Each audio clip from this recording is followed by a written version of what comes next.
여러분 대단히 반갑습니다. 반갑습니다. 우리 이제 사회복지사 1급 이제 제 19회 시험이죠. 내년 1월 세 번째 주 토요일로 지금 예상하고 있는데 그 시험을 대비해서 총 정리하는 시간 지금부터 가져볼 겁니다. 여러분 그 이제 시험 준비를 시작하면서 여러분들한테 몇 가지 당부 말씀하고 그다음에 이 시험 제도가 어떻게 운영이 되는지에 대한 얘기 아시는 분도 계시겠지만 그런 얘기를 좀 먼저 나눠보고 그다음에 진행을 할게요. 자, 사회복지사 1급 시험.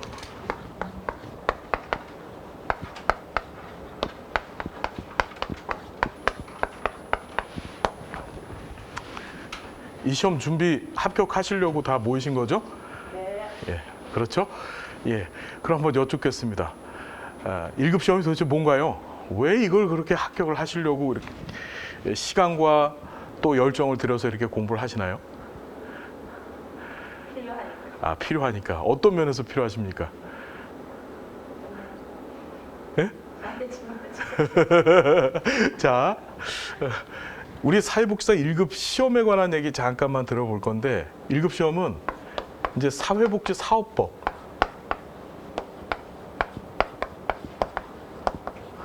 우리 사회복지사법 제11조를 봤더니 이 11조에서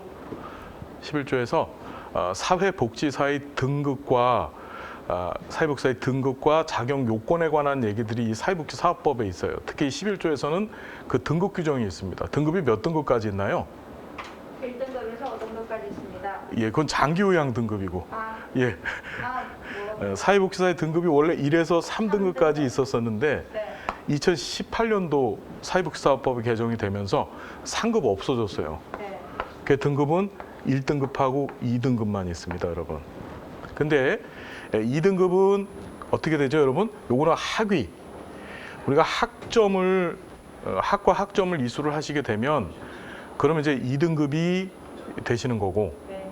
1급 같은 경우에는 그 사회복지사법 11조에서 반드시 국가시험을 합격해야 된다라고 규정을 해놓은 거예요. 그래서 여러분들 같은 경우에는 지금 어떻다? 2급을 갖고 계시거나 또는 2급을 취득 예정인 상태에서 뭐 하는 거죠? 시험을 봐서 1급 자격증을 어떻게 취득하시기 위해서 지금 이렇게 공부를 열심히 하시는 겁니다. 네. 그렇죠, 여러분? 네. 맞습니다. 자, 사회복지사업법에서 규정하고 있다. 법정 국가 자격증이다. 라는 거 정도만 여러분 잘 봐두시면 되고 이 시험이 어떻게 구성이 되어져 있는지에 관한 얘기 잠깐만 나눠볼 거예요. 이 시험은 알고 계신 분들도 다 알고 계실 겁니다. 그런데 혹이나 모르니까 잠깐 얘기를 나눠볼게요. 이 시험은 과목이 몇 개인가요? 8개? 자, 과목이 8개다? 몇 개예요, 여러분? 과목이. 자, 이게 굉장히 중요한 개념입니다. 여러분, 자, 보시면 이 시험은 과목이 3개예요, 3개. 이게 되게 중요하죠, 이 개념이. 3개 과목으로 구성되어 있어요. 그리고 영역이 몇 개다? 우리가 영역을 지금 과목으로 얘기하시는데 그게 아니고 영역이 8개죠. 이게 무슨 소릴까? 무슨 소릴까? 이 시험의 과목은 이래요. 첫 번째가 사회복지 기초라고 하는 이름을 갖고 있는 과목입니다. 사회복지 기초. 이게 과목 이름이에요. 사회복지 기초가. 이게 과목 이름입니다, 여러분. 그리고 두 번째 과목 이름이 뭐냐? 사회복지 실천이에요. 사회복지 실천론이 아니고 그냥 실천으로 끝나요. 실천. 세 번째 과목이 사회복지 정책과 제도라고 합니다. 정책과 제도라고 하는 과목. 요게 과목이죠. 사회복지 정책과 제도. 이게 왜 중요하고 왜 의미가 있는지에 관한 얘기 여러분들이 좀 보셔야 되는데 이 사회복지 기초라고 하는 하나의 과목 안에 2개 영역이 있는 거예요. 그게 첫 번째가 인간, 행동과 사회환경.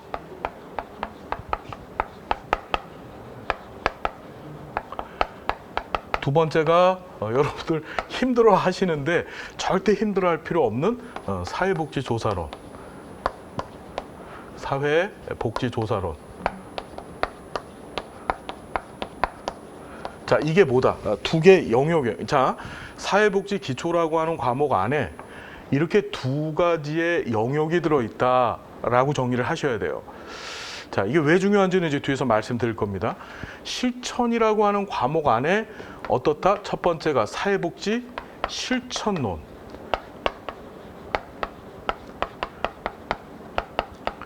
두 번째가 사회복지 실천 기술론. 세 번째가 지역사회 복지론.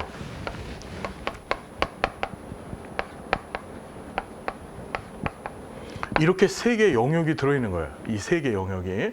그리고 정책과 제도라고 하는 과목 안에 여러분 어떻죠?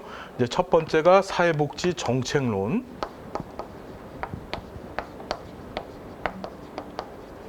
그 다음에 두 번째가 사회복지 행정론.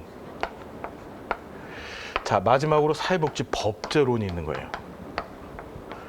자, 정확한 명칭이 어떻게 되냐면 이게 사회복지 사업법 시행령에서 규정하고 있는 건데 얘를 과목이라고 하고 법에서 얘를 영역이라고 해요. 법에서 사용하는 용어입니다. 자, 그럼 이게 왜 중요한지에 대한 말씀을 드릴게요. 이 시험 합격하려면 몇 점 맞아야 돼요? 시험 합격을 하기 위해서 필요한 점수. 60점. 그렇죠. 자, 이 시험을 합격하기 위해서는 두 가지 조건을 충족시켜야 되는데 첫 번째가 총점 조건이 있어요. 총점. 두 번째가 과락 조건이 있습니다. 자, 지금 우리 선생님 말씀 주신 것처럼 이 총점 조건은 100점 만점으로 따졌었을 때 이것도 사회복지 사업법 시행령에서 규정하고 있어요. 100점을 만점으로 따졌었을 때 그중에서 60점 이상만 맞으면 돼요. 몇 점? 60점. 그리고 자, 더 한 가지 뭐가 있냐면 총점 조건과 동시에 과락 조건을 함께 만족을 시켜줘야 되는데 과락 조건이라는 게 뭐죠? 과목별 낙방이라는 뜻이죠. 그렇죠. 이 과락 조건은 각 과목별로 몇 점? 40점 이상만 맞춰주면 돼요. 40점 이상만. 과목별로. 자, 무슨 소리냐? 한번 정리를 해보겠습니다. 시험장에 가셔서 여러분들이 시험을 보실 때 이제 인간행동과 사회환경 조사론, 실천론, 실천기술론, 지역사회 복지론, 정책론, 행정론, 법제론이라고 하는 8개 영역을 시험 보실 텐데 각각 25문제씩으로 구성되어 있습니다. 25문제로.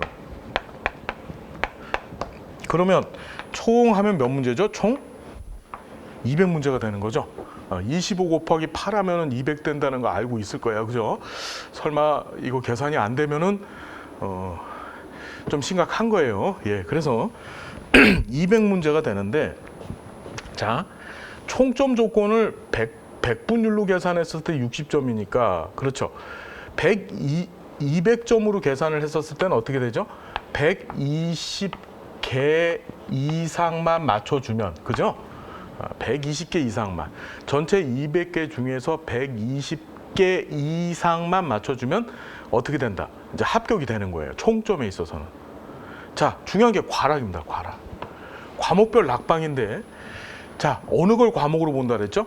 얘를 과목으로 본다 그랬죠? 얘네들을. 얘가 과목이 아니고 얘가 과목이에요.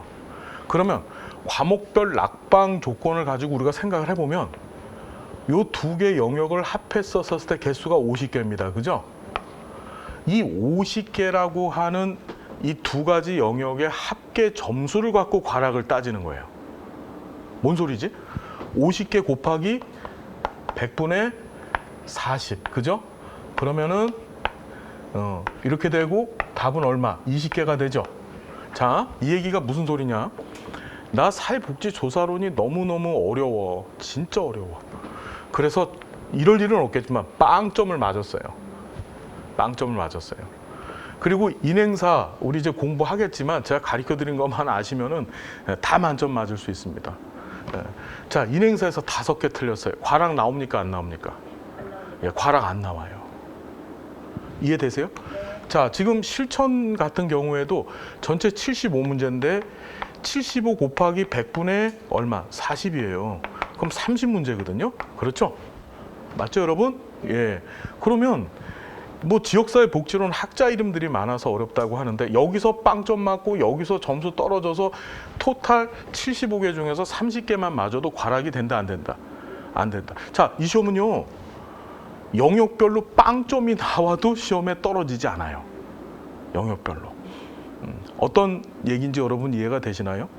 영역이. 자, 다시 한번 정리하는데 과목이 뭔지 영역이 뭔지에 대해서 정확히 구분을 하시되 이 시험은 120점 이상 맞추시고 과락 조건을 가만히 봤더니 과락 당하는 사람이 있을까요? 없을까요? 과락이 없습니다. 이 시험은. 1년에 한 3만여 명분이 시험을 보시는데 정말 과락이 한 명 나올 때 또는 아예 안 나올 때가 있어요. 제가 누누이 강의 시간마다 말씀을 드리는데 과락이 나오면 그건 가문의 영광이야. 그건 진짜 어디 가서 자랑할 얘기입니다. 야, 나 과락 나왔어 1급 시험에서. 그죠? 예. 다시 정리하자면 과락 걱정은 눈꼽만치도 하지 마시고 총점에만 초점을 맞추셔서 공부를 하시면 되는데 그럼 여기서 시험에 대한 전략이 나와요. 어떤 전략이 나오느냐? 여러분들 이제 조사론 저하고 공부하시면은 어렵지 않습니다. 어렵지 않을 텐데 조사론 어렵다고들 얘기하십니다. 그러면 이게 전략적으로 접근을 한다라고 하면 어려운 영역에서는 최소한의 기본적인 내용만 어떻게 잘 흡수하셔서 최소한만 맞춰주시면 되는 거고 나머지 쉬운 것들 있잖아요. 인행사나 뭐 실천론 같은 거는 전국 평균 점수가 23점이에요. 그러면 이런 데서 점수 놓치지 않고 가고 정책론도 어렵지 않습니다. 법제론도 제가 이 조문 나옵니다라고 말씀드린 거 정도만 보시면 전혀 문제 없이 접근할 수 있어요. 그래서 자, 이 시험은 죄송하지만 정리를 하자면 선택과 집중이에요. 선택과 집중이라는 게 반드시 정복해야 될 영역에 대해서만큼 확실한 점수를 얻고요. 어려워하시는 뭐 조사론 절대 어렵진 않지만 어려워하시는 영역에 대해서는 맞아야 될 점수만 분명히 맞아주면 무조건 합격합니다. 그런데 이 시험의 합격률이 30%밖에 안 돼요. 많아야 30%, 35%밖에 안 돼요. 진짜로. 그러면 100명이 시험을 본다라고 한다면 100명 중에서 30명, 35명 합격한다는 얘기잖아요. 그죠? 그러면 이게 결코 높은 합격률이 아니에요. 높은 합격률이 아니란 말이에요. 왜 그럴까 도대체. 이렇게 만만해 보이는데 과락도 없고 이게 뭐 100점 만점으로 따지면 60점이면 옛날에 수미양가로 따지면 가예요. 양이죠. 양. 그렇죠. 수미양가로 따졌을 때 양밖에 안 되는데 그럼에도 불구하고 합격률이 이렇게 낮은 이유는 도대체 무엇일까? 자, 이유는 하나예요. 하나. 지금 이 시점에서 하나예요. 뭐냐면 처음부터 끝까지를 안 보고 시험장에 가서 그래요. 처음부터 끝까지. 처음부터 끝까지 반드시 보고 반드시 알아야 될 것들만 정확하게 알고 가면은 돼요. 그런데 다들 어떻게 하느냐? 일상에 치여서 그렇죠? 일상 우리가 사는 삶에 치여서 그리고 또 우리가 사실 공사 다망하잖아요. 사는 일이 그죠? 그러다 보니까 맨날 어떻게 하죠? 인행사 공부 시작합니다. 나 인행사 이제 시작할 거야 라고 해서 인행사 프로이트 딱 펴놓고 공부 시작합니다. 그렇죠? 그런데 갑자기 친구 만나야 되고 뭐 요새는 또 그런 만남은 없습니다. 만남은 없는데 또 왜 이렇게 바쁘고 정신없는지 모르겠어요. 공사가 다 망해버린 거야. 공사 다 망했어.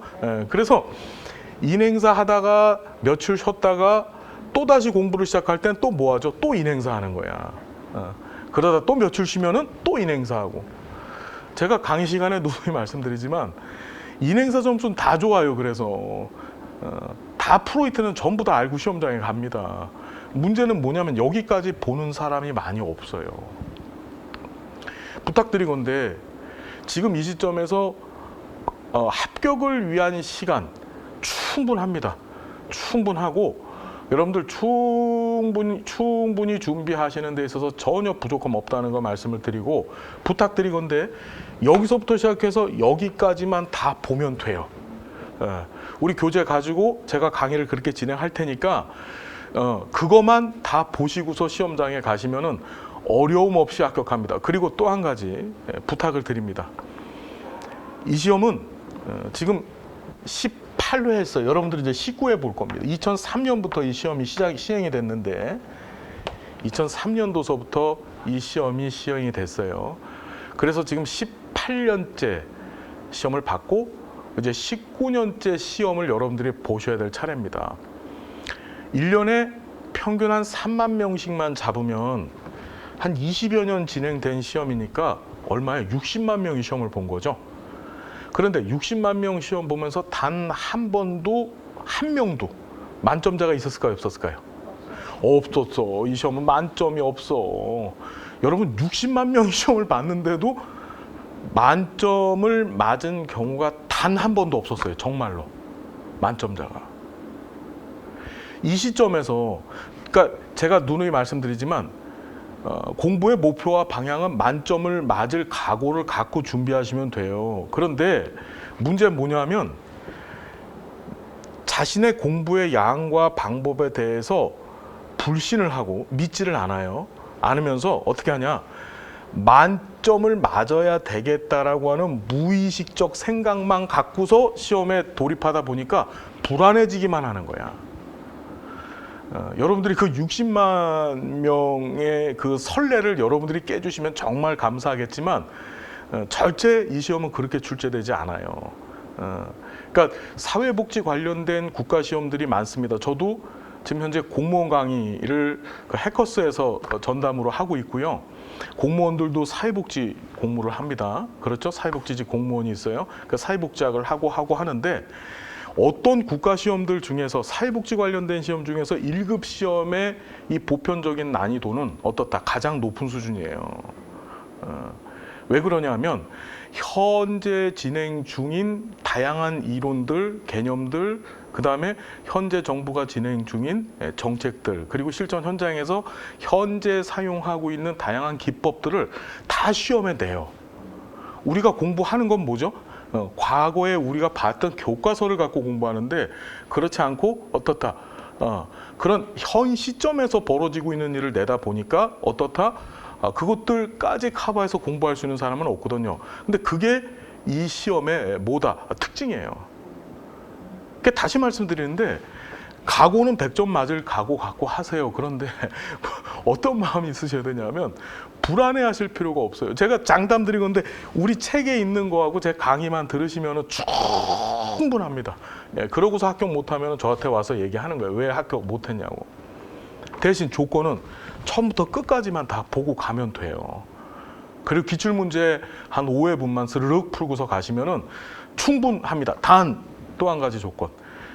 그냥 따달딸 외우는 게 아니고 이 개념에 대한 총정리를 하고 이해를 하고 그렇죠? 각각의 개념이나 이론 체계에 관해서 명확하게 이해를 근간으로 해서 공부를 하시는 게 합격을 위한 지름길이다. 자, 정리되셨죠? 자, 만만히 봐서도 안 되지만 두려워하실 필요도 전혀 없는 시험이다. 충분히 할 수 있다. 아시겠죠? 자, 이제 시작을 합니다. 요거 이해되시죠? 뭐 어려운 시험 아닙니다.